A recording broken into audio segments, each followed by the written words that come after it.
Greetings, my name is Victoria, and I'm 33 years old. Just the other day, after returning from work, I stumbled upon a letter that turned my world upside down. I have always considered myself blessed with a beautiful family, a kind husband, and 2 wonderful children. They were my world, the core of my existence. I never imagined that such a betrayal could come from within our tight-knit circle.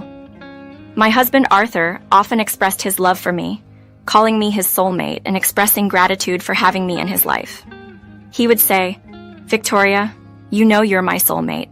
I feel so fortunate every day to have such an incredible wife. You will forever be the love of my life." And I felt the same way about him. I believed we were meant for each other, and I couldn't imagine my life without him. But those were all lies. The truth hit me hard. Arthur's declarations of us being soulmates were nothing but empty words. The realization that your love for someone can disappear the moment they commit an unforgivable act is both shocking and painful. This was my reality, laid bare in the letter I found. The letter revealed Arthur's departure from our lives in the most heart-wrenching way.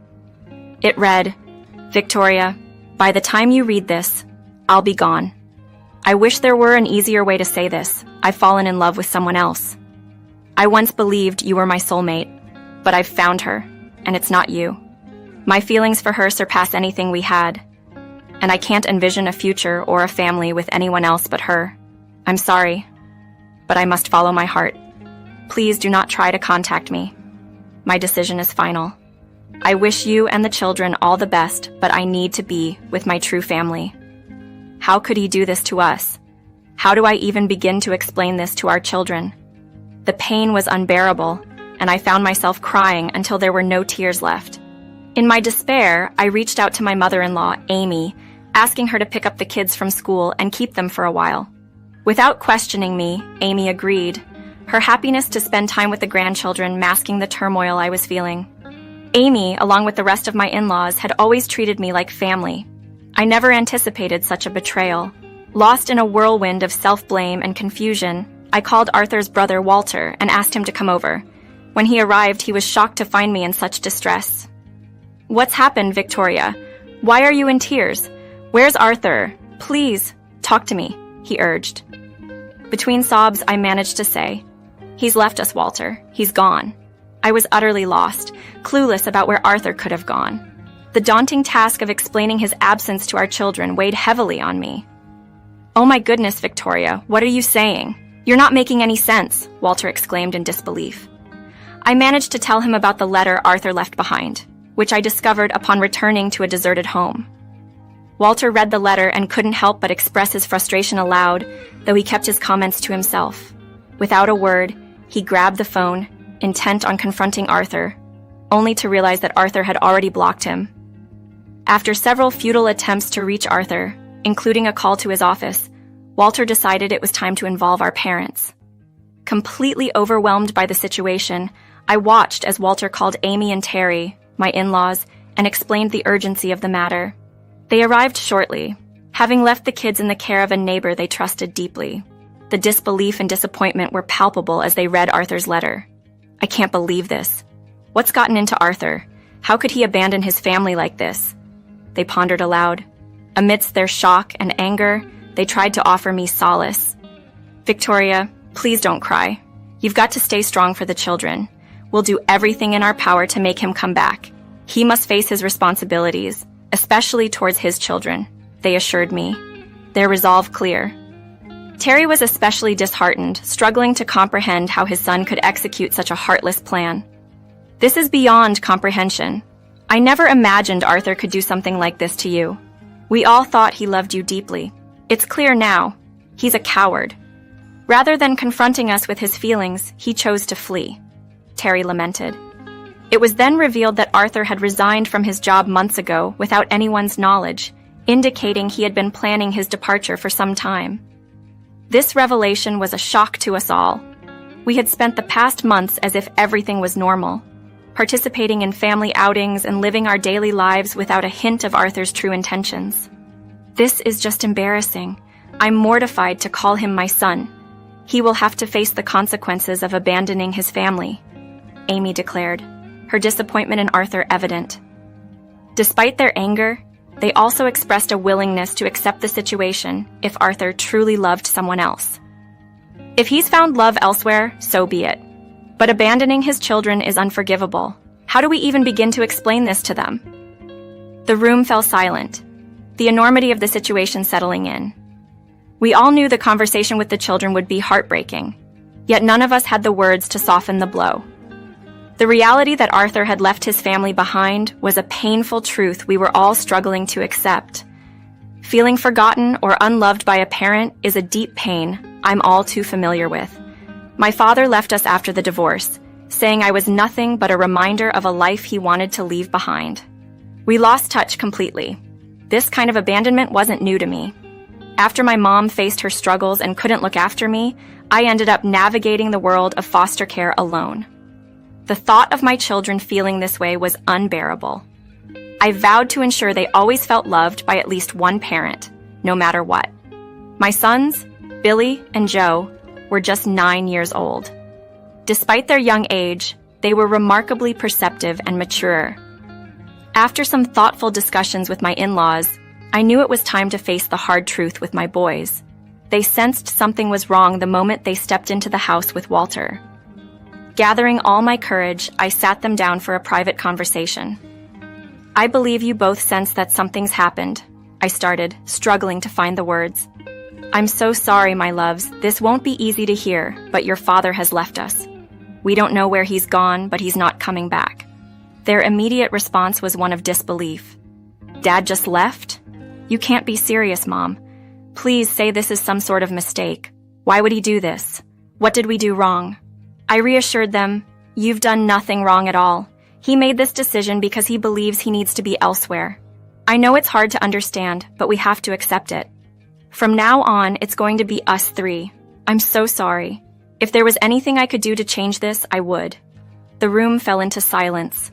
They exchanged looks, a silent conversation passing between them, and retreated to their room. I knew they were in shock, processing this enormous change, and I respected their need for space. Walter stayed with us that night, offering his support, while my in-laws promised to return the next day to check on us. That day, the boys kept to themselves, a clear sign they were grappling with the news.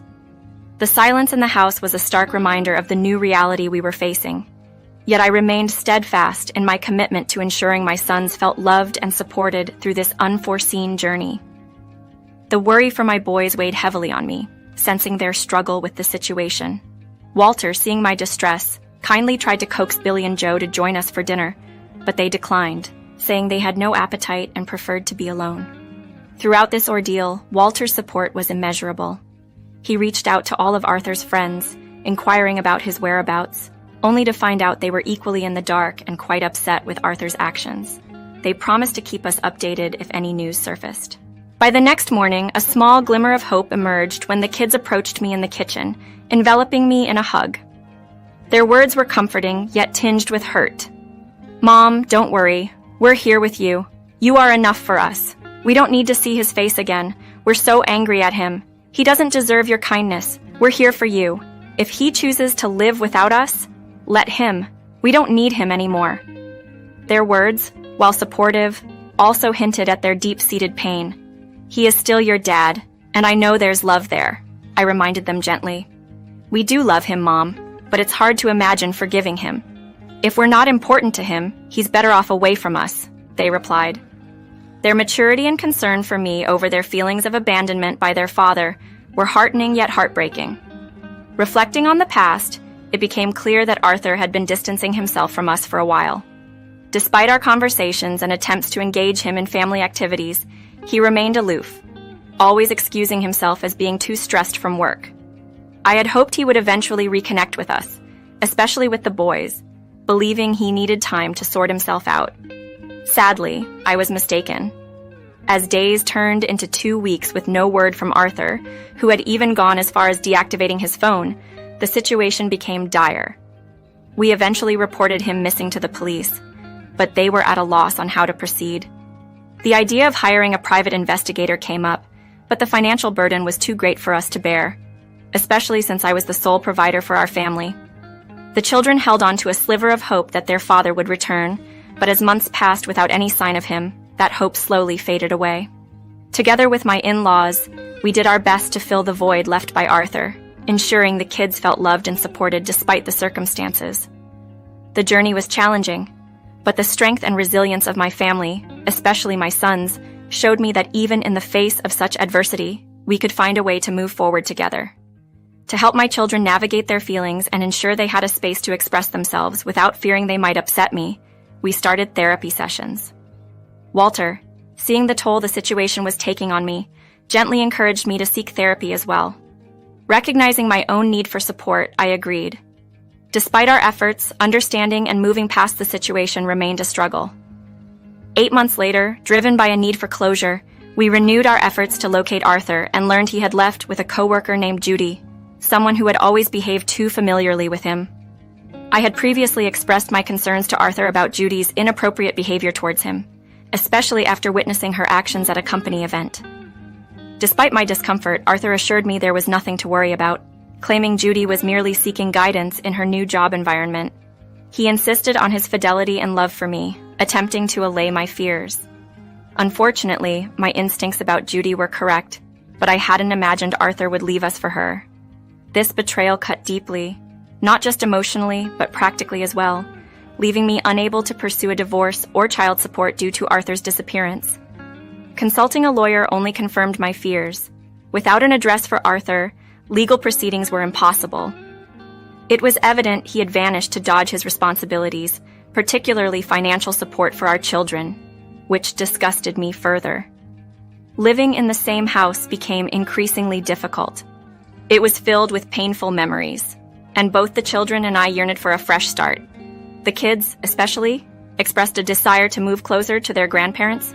After much discussion, we decided relocating was in our best interest. The house, owned by my in-laws and earmarked as Arthur's inheritance, had been our home under a rental agreement with them.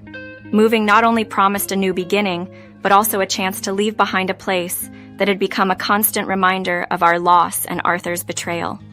Facing financial constraints, we began searching for a more affordable living situation. However, my conversation with my in-laws took an unexpected turn. They shared their thoughts on our situation, acknowledging my desire to leave the house, which had become a source of discomfort. I explained to Terry, my father-in-law, that the financial burden of maintaining the house was becoming unsustainable, and I was considering downsizing to a modest 3-bedroom apartment. Terry and my mother-in-law proposed an unexpected solution. They offered to give me the house, stating that Arthur had forfeited his right to it through his actions, and they preferred to see it go to me and the grandchildren. I was taken aback and initially insisted I couldn't accept such a generous offer, reminding them that the house was a significant asset and part of Arthur's inheritance. They reassured me that their decision was final, having already updated their will to reflect this change. Despite my protests, they were adamant, expressing their love and support for me as if I were their daughter. In the end, their kindness overwhelmed me, and I was deeply grateful for their unwavering support amidst the turmoil Arthur had caused. With the house now legally mine, I decided to rent it out, using the income to support a fresh start in a new apartment. During this time, Walter became an invaluable source of support for the children and me. As we spent more time together, our friendship deepened into something more. A year after Arthur left, Walter and I discussed our feelings, finding acceptance and support from my in-laws, and even enthusiasm from the kids about the idea of Walter becoming a more permanent fixture in our lives. However, the shadow of my unresolved marriage to Arthur loomed over us, preventing us from fully moving forward. Despite this, we built a life together, focusing on the children's well-being and our growing relationship. 3 years passed without any sign of Arthur, his absence allowing us to gradually rebuild and find happiness without him. Unfortunately, we faced another challenge when my father-in-law, Terry, passed away. In the wake of his loss, I took on the responsibility of organizing the funeral arrangements, a task made somewhat easier by the absence of Arthur, whom we were unable to contact. Following Terry's passing, the house officially became mine. After discussing it with Amy, Walter, and the kids, we decided to sell it, opting to move closer to Amy and Walter's residence. The real estate market was favorable, and we quickly found a lovely couple interested in the property. This sale not only closed a chapter on a place filled with mixed emotions, but also opened a new one, closer to family and filled with hope for the future. After selling the house, we moved into Walter's home. He had inherited it from his father, and it was spacious enough for all of us. Just as we were beginning to feel settled in our new life, an unexpected blast from the past shook everything up. Arthur had returned, utterly bewildered by the changes during his absence. I received a call from an unknown number one day, and to my shock, it was Arthur.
He was standing at our old home, confused and questioning me about the new occupants. I was so taken aback that I ended the call abruptly. Arthur, seeking clarity, decided to confront his brother, which led him directly to us. His first questions were about the house, not about his children or how we had been coping without him. His priorities were clear. He was outraged to find strangers living in his house and demanded explanations. When confronted with his lack of interest in his own children, Arthur retorted with news of his new life and impending fatherhood with Judy. He claimed he intended to reclaim the house for his new family. Walter and I explained that the house had legally become mine after his father's will had been updated, leaving Arthur with a small monetary inheritance instead. Furious and disbelieving, Arthur threatened legal action against us, believing he was unjustly robbed of his inheritance. Walter, standing firm, warned Arthur of the futility of his threats and urged him to leave, hinting at legal consequences if he persisted. Arthur stormed off, vowing this wasn't the end. The confrontation left us all distressed, especially considering the children.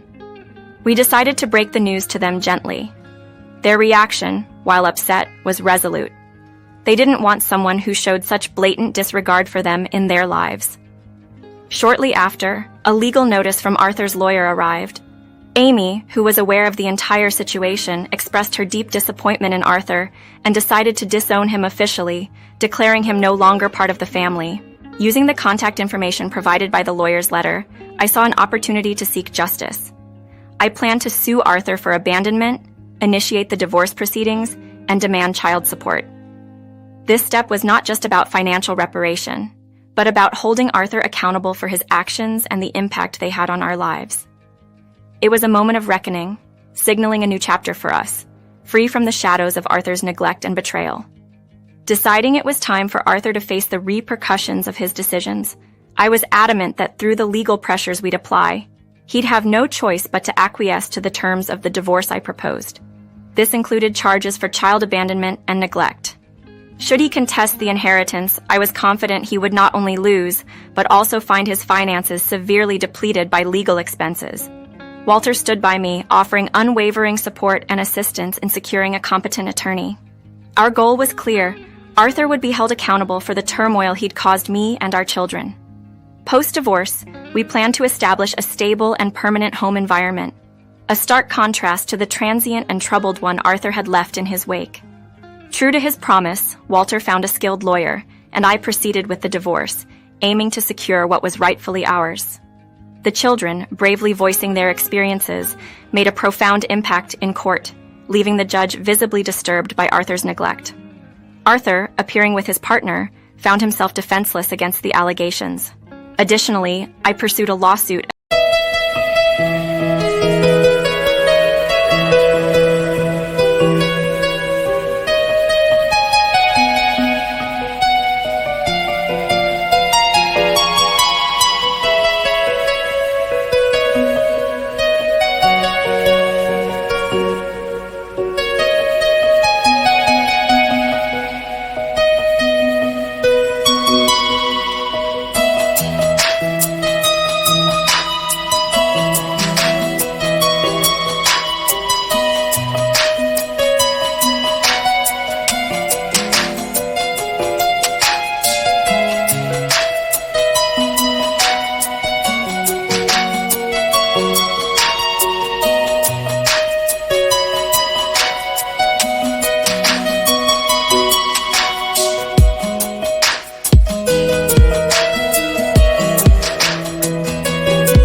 against his partner for alienation of affection, winning decisively. The court's rulings left Arthur and his partner nearly destitute, their pleas for leniency falling on deaf ears as they faced the financial consequences of their actions. Arthur's attempt to claim his inheritance also failed miserably.